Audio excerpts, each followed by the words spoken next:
So I'd like to welcome to our latest in the series of the Modality podcast, Tania Prince, who is a transformational coach, speaker, author, and trainer of EFT. She trains therapists, but she also trains the trainer in EFT and has run one of the longest EFT training establishments in the world. So very, very excited to have you here today, Tania, and would love to get straight into it. For those that don't know, what is EFT?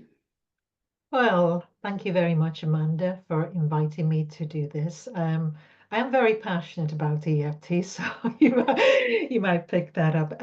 EFT stands for Emotional Freedom Techniques.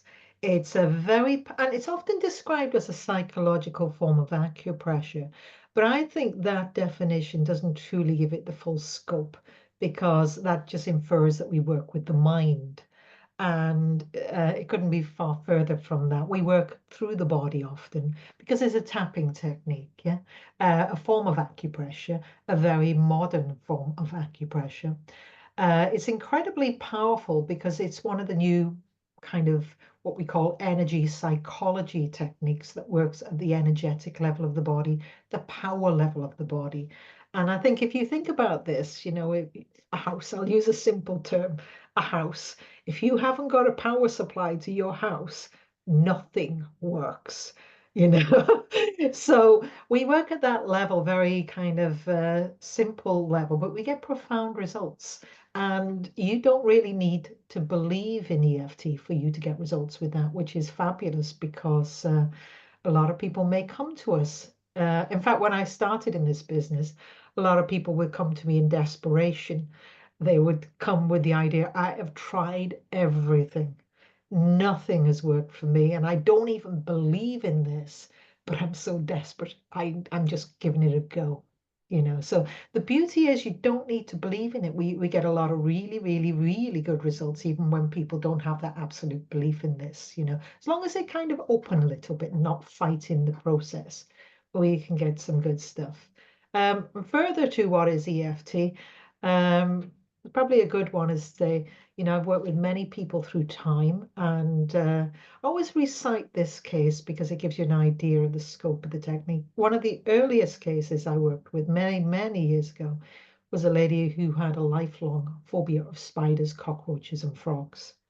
She was so terrified at the thought of even working on it that she phoned me before she came to kind of get a promise from me that I wouldn't have any spiders in the clinic. And I think you know this yourself, Amanda. Spiders are sneaky, aren't they? You never truly know if there's one lurking around the vicinity, as good as you may be. But what I said to her, because I wanted to be totally honest with this, is I can guarantee that I will not bring a spider to the clinic. And she was okay with that. And I was okay with that because that was very truthful. I think she'd watched those TV shows where people suddenly bring out a spider and terrify the client. But we tend to do it in a lot more gentle way if we're testing the results that we get. Well, anyway, this lifelong phobia, and it took 2 minutes to clear. 2 minutes of using EFT tapping, which is quite, and that's in the, we've streamlined EFT since that point in time because this was so long ago. That was with the longer process. It took 2 minutes to do. Nowadays, we have a shorter process, which takes about 30 seconds to do. Now, I'm not guaranteeing anyone who goes and seeks EFT will get a result as fast as that. However, we do often tend to get relatively fast results. Even if people have used a lot of other approaches, will often get a result. And there's a case of a lady with a lifelong phobia. You might assume from that because it's been lifelong, it's going to take a long time to clear it. But that's not how your system works. Mhm. So so I think that case kind of gives you an insight, a little bit about EFT, that we're able to clear something that had been lifelong, a big, massive issue for the person. And that result stayed, by the way, because I followed it up through time to check what happened with that. And so what is EFT? It's a powerful technique that I think everyone needs to learn. Yeah, I think that's a fascinating story, and just shows that it doesn't matter how long something has been with the Mm, person. And it, like you say, it could be a fear. I'm guessing it could be something, could it trauma? Could it work for things like trauma? And before we get into the sort of the process of how it's done, mm, um, would love to understand the background as to how the tapping of mhm. these energy points helps to remove these, in this instance, fear of spiders and frogs. Yeah. Well, I'll answer your first question. Does it work with trauma? It's a fabulous trauma technique. There's a lot of science out there on the effectiveness of EFT, and double bind type of gold kind of standard science has been done on this technique, and very favorable. We get some great results with that. So we have a lot of science behind the effectiveness of EFT. Um, and we do a lot of work with things like post-traumatic stress disorder, all forms of trauma, complex trauma, simple trauma, all that kind of thing, stress, right across the board. We work with pain and physical problems. We get some great results with pain and physical problems. And I'll just put this into perspective. Now, if you have a car accident, yeah, your first port of call would not be us.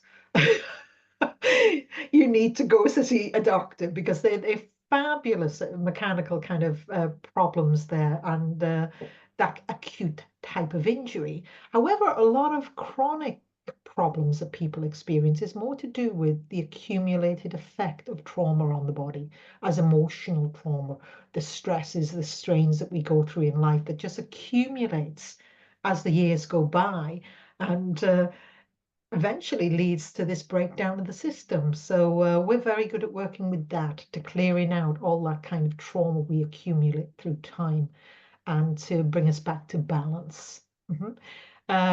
What was it? That was the first question. Does it work with trauma? Yeah, we work with it all the time. Yeah.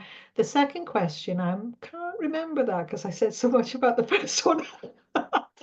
Sorry, yes, should have kept them separate. So it was more about the what's the idea behind it? How did it even come into being that you could use acupressure to help relieve fears, relieve traumas, physical pain? Before we get into how you actually do the technique, what's the physiological effect of pressing these points in the body? Well, we tend to gently tap on them, but I tune into whatever the problem is, then gently tap on them. The thing is, for you to have a problem with spiders, yeah, for example, you might need to have a database. It kind of, we don't go through life blase. Our nervous system uses our databases to kind of know how to react to different stimuli that surround us. Um, so, if you have had an earlier life experience with a spider, for example, and even though time has passed, but if that earlier life experience is not processed out, your system's going to be using that information to tell you are spiders safe for you? Yeah, is it a likely fear of that? Now, what we tend to do is we tune in to whatever that is. And as a as a consequence of tapping, the old traumatic experience gets processed out. But I'll pull it back to this way of thinking about it. When we experience a trauma, something happening in our life, it's not the event that's itself that is the problem. It's the fact that at that moment in time, there is a disruption in the body's energy system. And that doesn't clear over time, generally, naturally. So as you go through time, you have this disruption in your energy system, which is causing an imbalance. So with EFT, what we do is we tune into the problem. So we tune into that energetic disturbance by thinking about our spider or whatever, because we can do it very gently. And then we tap on various acupressure points, and it naturally brings the body back to balance. It's just a natural process. It's just supporting what the body naturally does. Does that help with that understanding, Amanda? Yes, it does indeed. And I suppose if you're dealing with kind of complex trauma and PTSD that you're talking about, it can be incredibly difficult for people to talk about and actually get into that again, because you almost relive the experience, and the body doesn't know what is real happening right now and what is a memory of the past. So is there a gentler approach for people that are really suffering with PTSD, and how do you help clear those blockages without bringing up all of the stuff? Yeah, that is the beauty of something like EFT. We have it's emotional freedom techniques. Yeah, so we have different ways of applying it. I mean, the basic thing is we're tapping on acupressure points, but we don't always go into the experience in that way to begin to clear it. We can use approaches such as what we call movie technique, where we kind of give a level of dissociation from the event itself. We give a title to the event. Because the truth is, if you've often had trauma, the moment you start beginning to talk about it, you can find yourself reliving the experience very rapidly. And for some people, it only takes a couple of sentences, they back straight in it and being traumatized. Yeah. With EFT, we don't need to do it that way. We can give title to the event using approaches such as movie technique. We have another one as well called tearless trauma technique. Now, which is an interesting title, TLS. Yeah. All right. Which again is what we call a dissociative technique that doesn't require you to go into the experience. It creates a little bit of distance from the experience, but in a way directs your mind at what you want to work on. So we have lovely approaches we even have a lovely approach called sneaking up on the problem, which means we deal with the peripheral things. And as you, for example, I use this as an example because you'd understand this example. If you're frightened of pain, you will feel more pain than if you're not frightened of your pain. All right.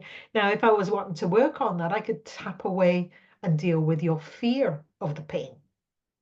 And that would mean that you would experience less pain. So you don't always have to go straight into the thing to begin to clear it.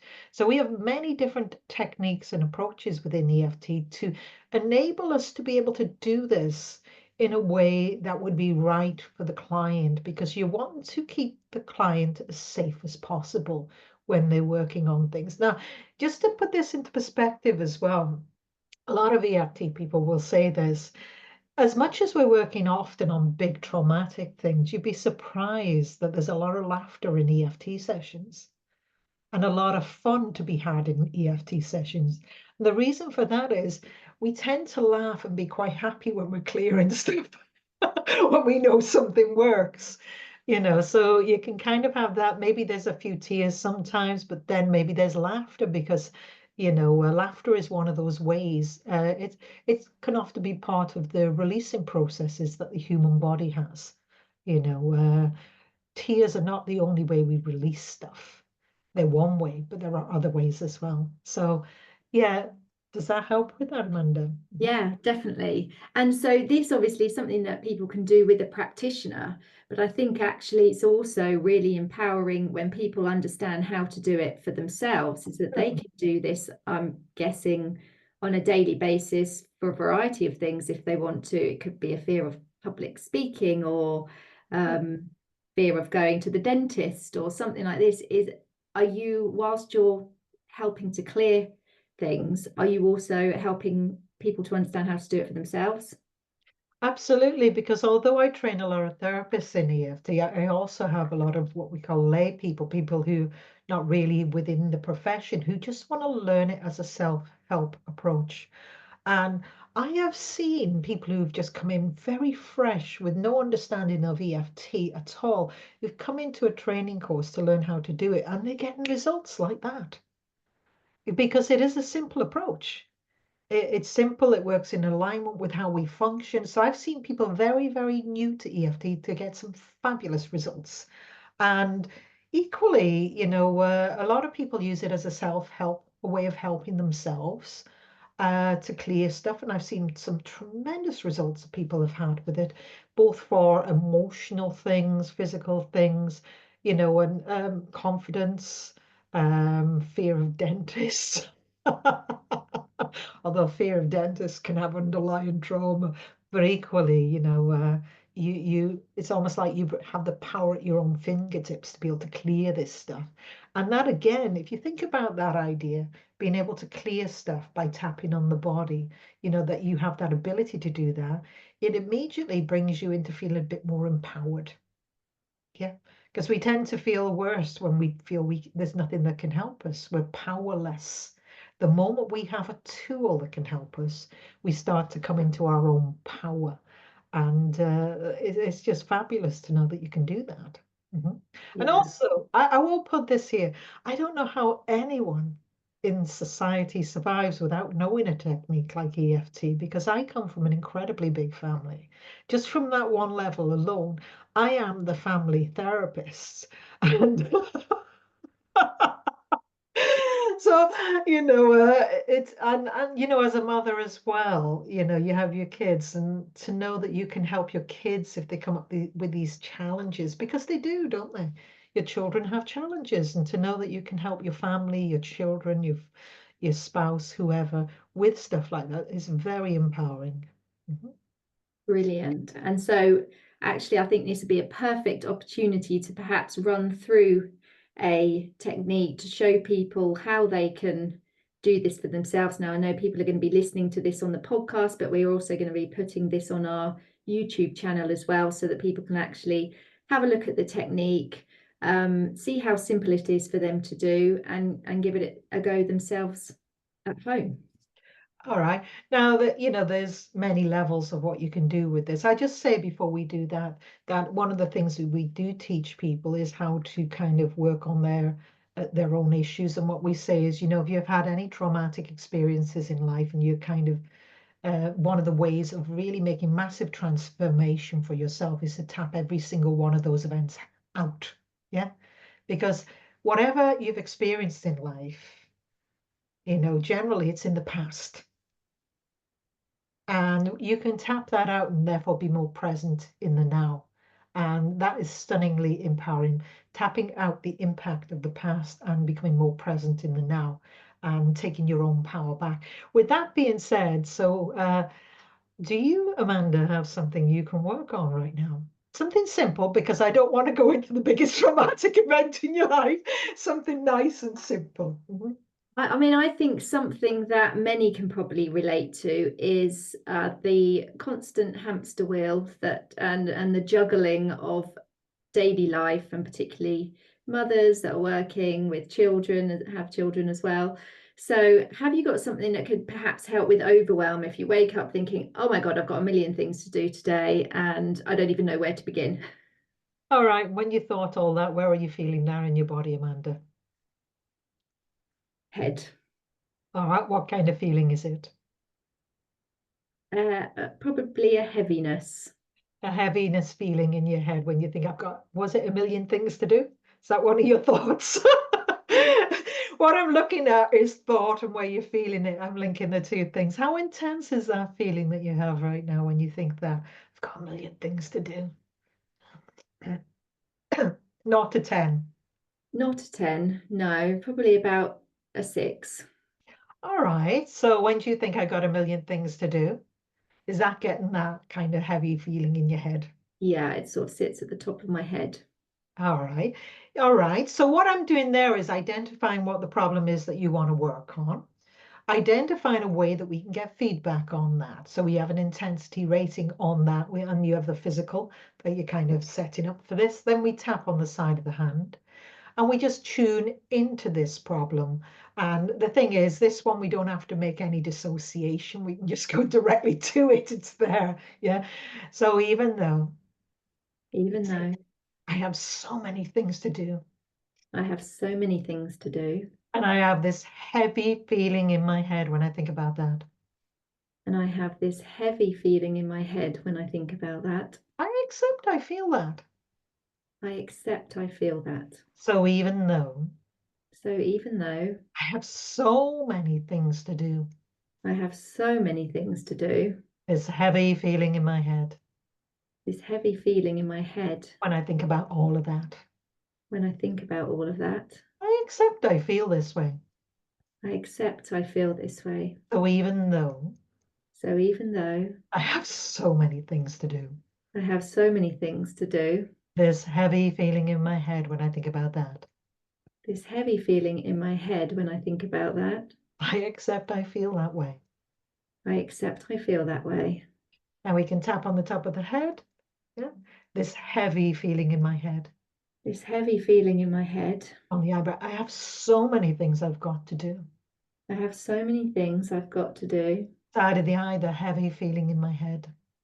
A heavy feeling in my head. Under the eye, I have so many things I've got to do. I have so many things I've got to do. Under the nose, this heavy feeling in my head. This heavy feeling in my head. On the chin, I have so many things I have to do. I have so many things I have to do. Collarbone, the heavy feeling in my head. A heavy feeling in my head. And under the arm, about 4 inches down central, the heavy feeling in my head. A heavy feeling in my head. I have so many things I have to do. I have so many things I have to do. Breathe in and breathe out. And now when you think the thought, I have so many things I have to do, what's the intensity of that now? It's really come down a lot. Yeah, Probably about, I'd say about a 2 or a 3. All right, you okay with that? Yeah. Would you like another round at that? Yeah, let's try something else. Is it still a heavy feeling in your head when you think I have so many things I have to do? It's spread and it's more Yeah. kind of more at the Here. front now, but it's not as heavy. All right, so what is this feeling here now? What are you experiencing here? How would you describe this? It's more of a pressure just on the front of the forehead. All right, so it's a pressure on the front of your forehead and it's still the thought, I have so many things I have to do. Am I right, yeah? Yeah. All right, let's go with that. Round 2. So even though I have this pressure on my forehead, Even though I have this pressure on my forehead, there are so many things I have to do. there are so many things I have to do. I accept I feel this. I accept I feel this. So even though I have this pressure on my forehead, So even though I have this pressure on my forehead, there are so many things I have to do. there are so many things I have to do. I accept I feel that. I accept I feel that. So even though I have this pressure on my forehead, So even though I have this pressure on my forehead, there are so many things I have to do. there are so many things I have to do. I accept I feel that. I accept I feel that. On the top of the head, this pressure on my forehead. This pressure on my forehead. On the eyebrow, there are so many things I have to do. There are so many things I have to do. Under the eye, the pressure on my forehead. The pressure on my forehead. Under the eye, there are so many things I have to do. There are so many things I have to do. I feel this pressure on my forehead. I feel this pressure on my forehead. On the chin, there are so many things I have to do. There's so many things I have to do. The collarbone, the pressure on my forehead. The pressure on my forehead. 4 inches down. There are so many things I have to do. There are so many things I have to do. Breathe in and breathe out. And now, when you think that thought, there are so many things I have to do, what's happening? I just feel really calm. All right. And I'm assuming there were a lot of thoughts going on in your head before. Yeah. Yeah, because I could have used. I can't actually think of the thoughts of all the things that I've got to do. No, because what you're looking at, I think I could have used the word overwhelmed perhaps at the beginning, but you didn't particularly use that. So I stayed very close to what you were saying because it tunes in much more effectively if I'm using your words. Now, the thing is, overwhelm is where we've got usually a lot of thoughts going on in our head. And we're all over the place. We're looking at the big picture. There's no focus. Yeah. And as you tap on that, it begins to bring clearness and clarity and stillness in. And therefore, it makes us much more efficient then because it's far easier then to do any task. So is there any level of pressure in the forehead now? No. All right. No. And how are you feeling right now, by the way? I feel very relaxed, almost like I could probably go and have a lie down. Always be guided by your body, yeah? All right. But yeah, I'm assuming you no longer feel overwhelmed. No, I don't. I feel, yeah, very chilled. I have done the EFT technique, but I think where you kept repeating it more and more, I haven't done that before. And I think, how does the repetition help? Well, what I would say is there's many ways to do EFT, and you'll find that you can do a very much more talkative version where there's a lot more words, variation of words. Here, what I just did is a very simple version of one of the thoughts you had and linked it to the feeling. And so thought, feeling, thought, feeling, thought, feeling, thought, feeling. Yeah. So basically, you're just directing your kind of self, your own natural abilities or yourself at this is the problem. And and it just brings balance. Repetition, I think what that does is it zones us a bit. It really gets us in that kind of nice kind of state, which probably feels quite good. Am I right with that? Mhm. Yes, definitely. All right. Yeah, so like I say, there's many versions and ways of kind of targeting your EFT, but that's a nice way where you link into whatever the thought is that's triggering off the feeling, and then you just keep on those very simply. And you tend to get really good results when you do it that way, very targeted. Mhm. And I suppose it also, because for anyone that understands a bit of the somatic approach, which is really feeling into the body, Mm. getting you to feel where that energy sits. So it's not just about what you're thinking about, it's feeling into it in the body, isn't it? That really helps to disperse that energy almost. Yeah, I mean, EFT is one of these new kind of somatic techniques, so it can work through the body, you know, which is good sometimes because, just talking about working with people, there's some people that their issues are so big that if you talk to them, they've kind of got this defensive thing going on, and there's no way you can talk them kind of out of what they're thinking. So, because they don't realize they're very much locked and rigid on an idea. Well, here, because we're coming in from this angle, through the body, and we're not trying to change anything, it's just a natural change that's in alignment with them that occurs. You can get some great results with that. Mhm. Been absolutely fascinating, and I'm so pleased that I got to do the technique because I can go on with my day feeling a lot calmer. Put that into perspective, overwhelm's a thing that we can feel quite often, and you can use that very simple way of tapping to keep yourself on track, to make yourself more efficient and effective and more balanced. And once you do that, whatever you do, it'll feel like far less effort. Yeah, because it's a lot of effort if you try and do something when you're overwhelmed. And equally, if you feel overwhelmed, you might decide to go and procrastinate because you don't like where you are in your mind. So you think, oh, I'll do something different. Yeah.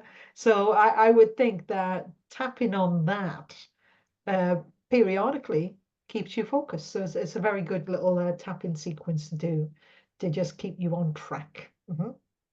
Well, thank you so much for that. I think it will be really, really helpful for many, many people that are probably feeling the overwhelm regularly, like many of us. Mhm. Where can people find you if they'd like to find out a bit more or get Yeah. some support? Well, they can find me at my website, which is www.tania, which is Tania, and another A, and Prince, Prince.com, which is taniaprince.com. Mhm. Brilliant. Thank you so much for today. It's been absolutely fabulous. Really enjoyed having you on. Thank you, Amanda. Thank you very much.